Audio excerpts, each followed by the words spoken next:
Hola a todos, y bienvenidos a un nuevo episodio de Spanish from Zero. Soy Alejandro, su anfitrión, y hoy tenemos un tema fascinante y diría yo crucial para cualquier persona aprendiendo español.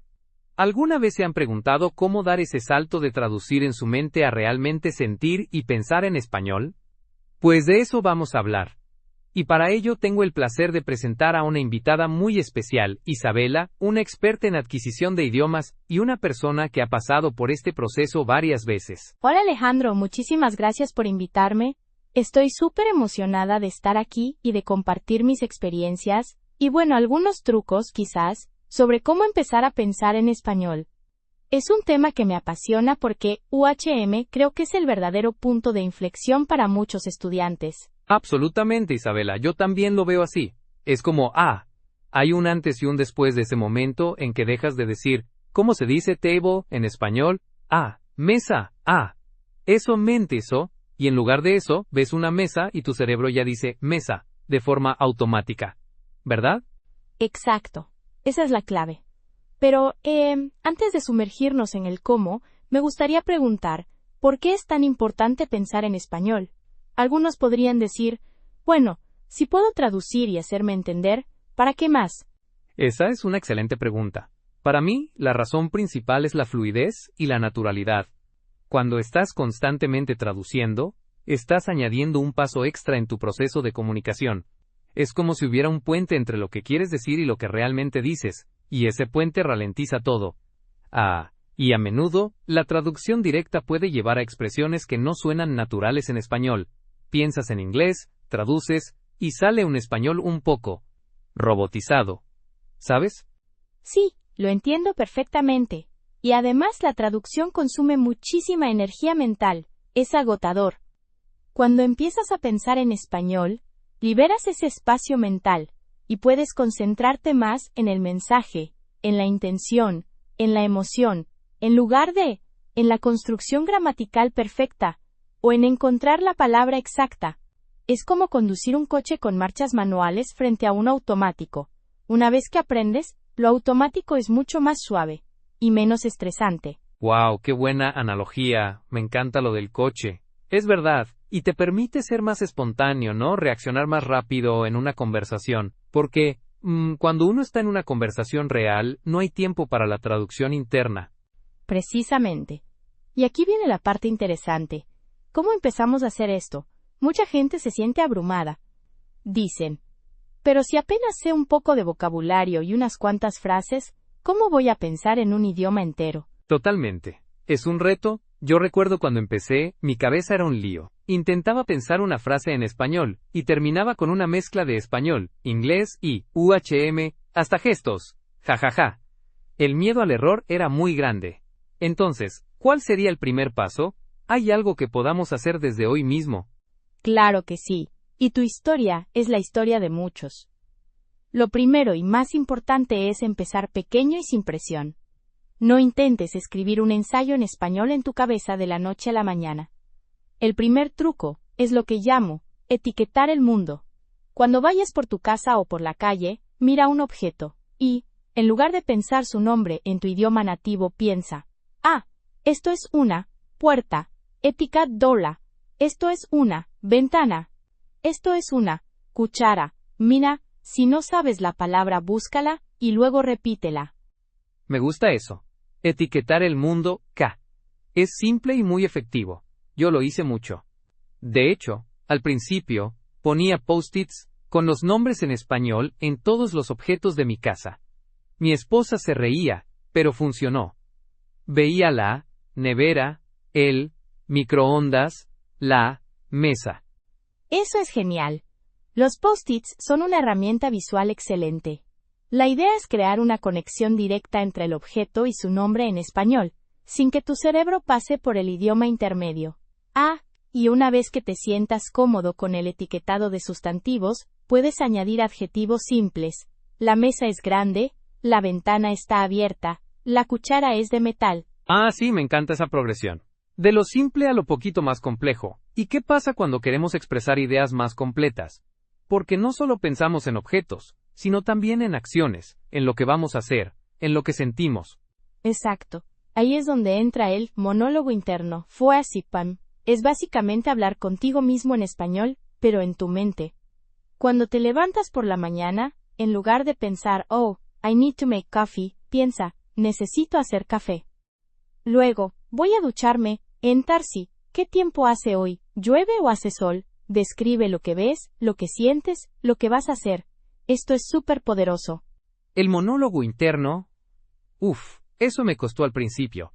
Recuerdo que me sentía un poco tonto hablando solo en mi cabeza. Pero es verdad, una vez que lo haces un hábito, cambia todo. Al principio, yo solo pensaba, tengo hambre, ohin, datas quiero agua, tun shure. Eran frases muy básicas, pero era un inicio.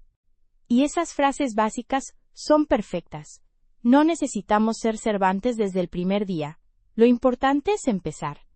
Y aquí un pequeño tip. Si no sabes una palabra o una conjugación, no te detengas. Intenta rodearla, usa sinónimos si puedes, o simplemente déjala en tu idioma nativo por un momento y sigue adelante. La fluidez del pensamiento es más importante que la perfección inicial.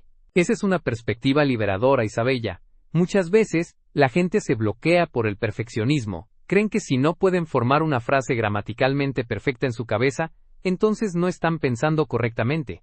Y no es así, ¿verdad? Es un proceso. Totalmente. Los errores son parte del aprendizaje, incluso los errores que cometes en tu propia cabeza. Lo importante es entrenar ese músculo cerebral. Otro punto importante es intentar pensar en conceptos en lugar de solo palabras.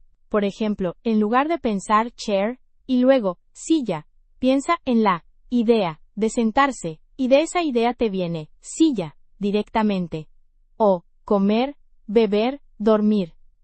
Son conceptos universales. Eso es un nivel más avanzado, diría yo, pero muy valioso. Pasar de la palabra al concepto. Eso significa que nuestra base de vocabulario y gramática es fundamental, ¿no? Si no tenemos suficientes ladrillos, es difícil construir la casa del pensamiento. Sí, por supuesto. Una base sólida de vocabulario y de cómo funcionan las estructuras gramaticales es esencial. Si no sabes los verbos básicos o los sustantivos más comunes, es como intentar construir una casa sin cimientos. Por eso, este proceso de pensar en español va de la mano con el estudio activo del idioma. Claro. No es una cosa o la otra, sino que se complementan. Ahora, Isabela, ¿tienes alguna historia personal, quizás un poco graciosa, de tus inicios intentando pensar en otro idioma, o en español en particular? ¡Ay, claro que sí! Tengo varias. Recuerdo una vez, al principio de aprender español, estaba haciendo la lista de la compra mentalmente en español. Quería comprar gambas, shrimp y por alguna razón mi cerebro se empeñó en gambling, apuestas, porque sonaba similar en inglés. Así que, durante un rato, mi lista mental era leche, pan, apuestas, cow. Me reí mucho cuando me di cuenta. Imagínate en el supermercado diciendo, quiero comprar apuestas. El cajero me miraría raro. Ja, ja, ja, eso es buenísimo. Quiero comprar apuestas de... Me puedo imaginar la cara del cajero.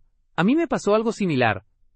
Estaba pensando en cómo expresar que estaba full después de comer, y mi cerebro insistía en estoy lleno como un tanque, porque había traducido literalmente I'm full as a tank, de una expresión que usaba en inglés. Y aunque estar lleno está bien, la parte como un tanque suena un poco exagerada y no muy natural en español. Mis amigos españoles se rieron mucho. ¡Qué bueno! Esos son los momentos que nos recuerdan que estamos aprendiendo y que las traducciones literales a menudo fallan. Pero son estas anécdotas las que nos ayudan a afianzar las expresiones correctas.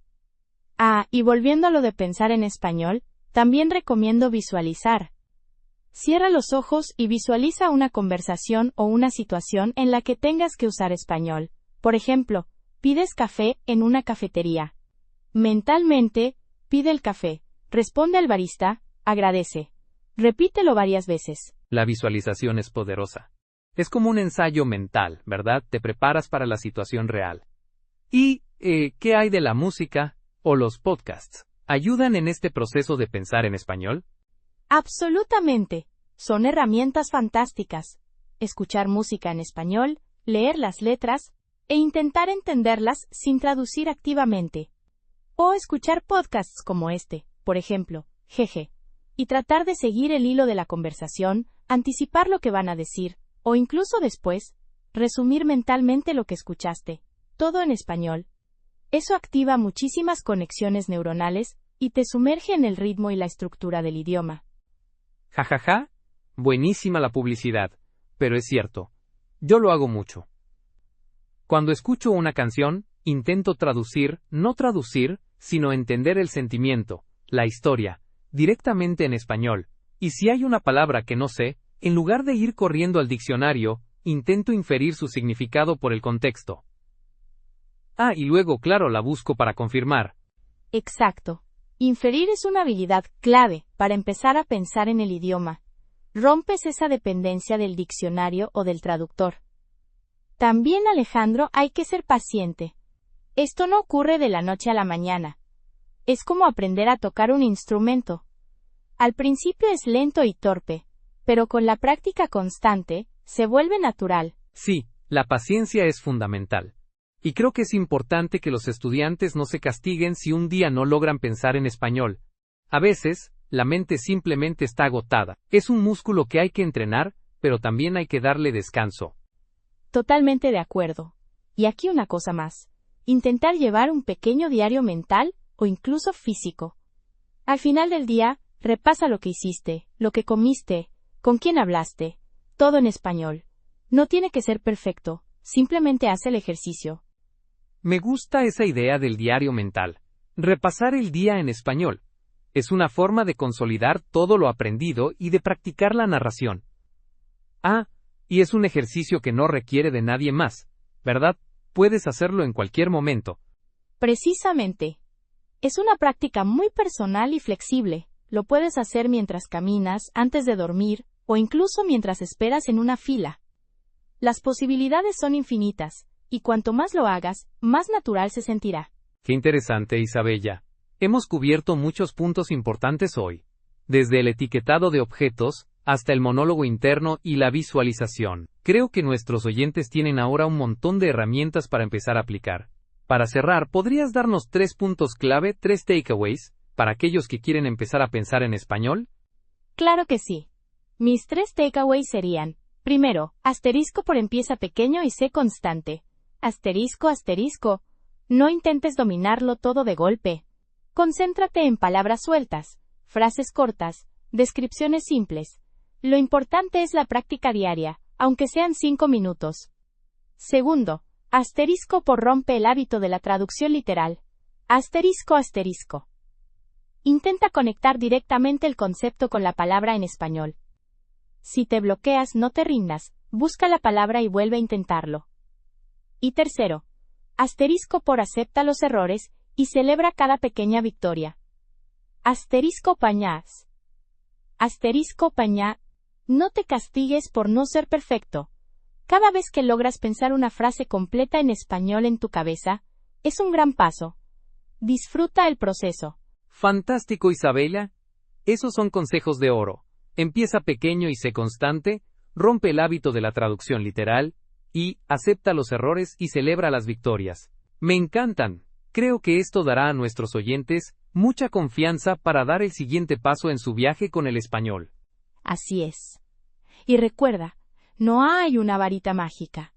Es un camino, y cada paso, por pequeño que sea, te acerca a esa fluidez y naturalidad que tanto deseas. Así que ánimo, y a pensar en español. Muchísimas gracias, Isabella, por compartir tu sabiduría y tus experiencias con nosotros. Ha sido una conversación muy enriquecedora y divertida. A todos nuestros oyentes de Spanish from Zero, esperamos que hayan encontrado inspiración y herramientas prácticas hoy. No olviden poner estos consejos en práctica, y si les ha gustado el episodio, compártanlo con otros estudiantes de español. Nos vemos en el próximo episodio. Hasta la próxima. Adiós a todos y hasta pronto.